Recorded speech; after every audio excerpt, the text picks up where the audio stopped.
jalan aksesnya diteruskan.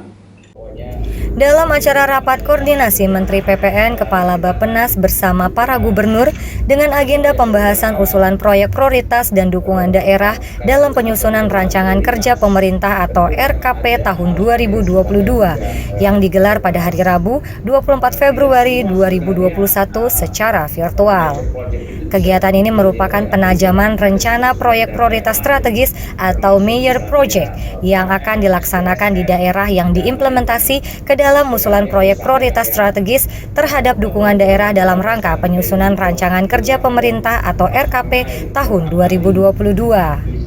Pada kesempatan dialog Rakorgub dengan Menteri PPN, Kepala Bappenas, Pemerintah Provinsi Kalimantan Timur melalui Gubernur Kalimantan Timur Isra Nur dan Kepala Bapeda Kaltim Profesor Aswin beserta Sekprov Kaltim Sabani menyampaikan 9 usulan proyek prioritas dengan harapan usulan tersebut dapat terrealisasi dan terlaksana tepat waktu. Pembebasan lahan dan konstruksi jalan akses jembatan Pulau Balang sisi Balikpapan, penanganan banjir di Kota Samarinda, Kota Balikpapan, dan Kota Bontang, pembangunan flyover Muara Rapak di Balikpapan, pengerukan alur Sungai Mahakam di Samarinda, revitalisasi dan pembangunan PLTS di daerah terpencil, pembangunan jalan tol Samarinda Bontang, pembangunan Bandara Ujoh Bilang di Kabupaten Mahakam Ulu, pembangunan gedung tempat pelelangan ikan, dan perluasan pangkalan pendaratan ikan di Manggar Baru di Balikpapan. Dan yang terakhir, program Korporasi Desa Sapi di Pasir, PPU, Kukar, Kutim, dan Berau. Ingin menyampaikan bahwa kami serius dan bahan-bahan yang sesuai dengan kriteria yang diminta oleh Bappenas sudah kami sampaikan. Kami tidak ingin meminta kepada Bapak Kepala Bappenas atau Menteri PPN bahwa kami Kalimantan Timur itu boleh dikatakan berat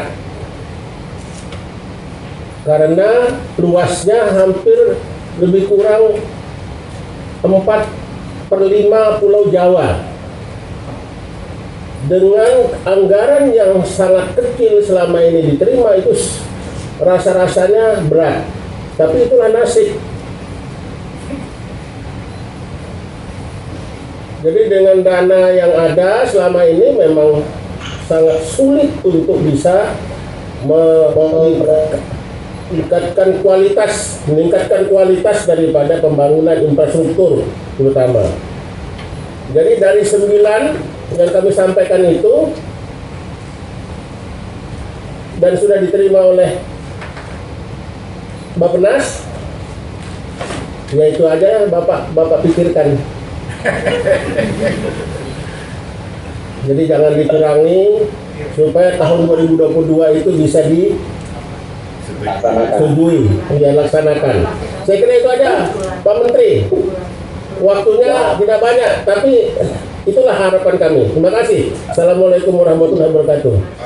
Usai dilaksanakan acara Rakorgub bersama Menteri PPN Kepala Bappenas Suharso melalui secara virtual di ruang Heart of Borneo, kantor Gubernur Kaltim, Sekprov Kaltim Sabani dalam keterangannya di depan awak media kembali menyampaikan dari 9 usulan program prioritas tersebut. Terkait dengan penanggulangan banjir, normalisasi Karang Mumus, normalisasi Sungai Ampal, ya, kemudian juga sungai di Bontang, ya. Selain itu, tentu kita juga ingin memperlancar arus lalu lintas Sungai Mahakam melalui pengerukan, ya. Infrastruktur kita juga mengajukan untuk lanjutan konstruksi jalan pendekat Pulau Balang, ya, kemudian juga flyover Muara Rapak, ya. Selain itu di sektor pertanian ada juga program 1000 sapi per desa, ya. Itu beberapa yang sudah tercover di dalam usulan kita sebagaimana tadi di-summarize oleh Menteri Bappenas, ya. Seperti itulah kira-kira. Sementara dari Kepala Badan Perencanaan Pembangunan Daerah atau Bapeda Kaltim, Profesor Aswin, dalam kesempatan itu juga berharap destinasi pariwisata Pulau Derawan bisa mendapatkan status 10 besar destinasi pariwisata nasional dan peningkatan ruas jalan nasional.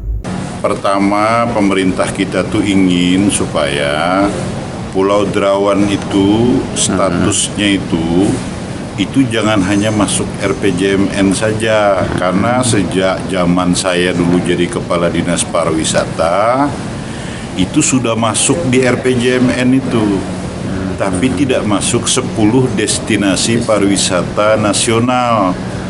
Nah, kesulitan kita apa di Pulau Derawan itu? Kalau dia tidak berstatus sebagai 10 destinasi pariwisata nasional, itu kita kesulitan untuk melakukan kegiatan-kegiatan di sana. Karena apa? Karena dia bukan prioritas.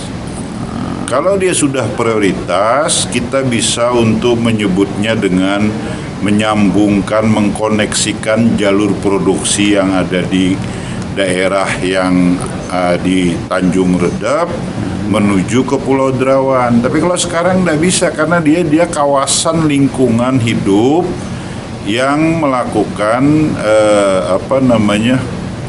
penangkaran terhadap penyu hijau. Buktinya di Komodo saja bisa dibangun kan untuk pariwisata. Kenapa kita sulit-sulit begini? Itu yang jadi masalah. Nah, makanya kita perlu status itu sebenarnya.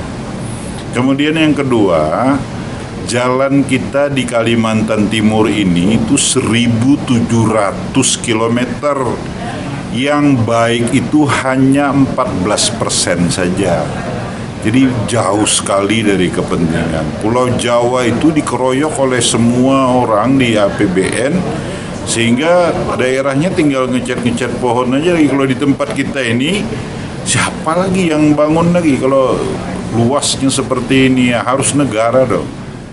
Dari ruang Heart of Borneo, kantor Gubernur Kaltim, Rakorgup bersama Menteri PPN, Kepala Bappenas, dan para gubernur secara virtual, tim GA TV Kaltim, Rusli mengabarkan.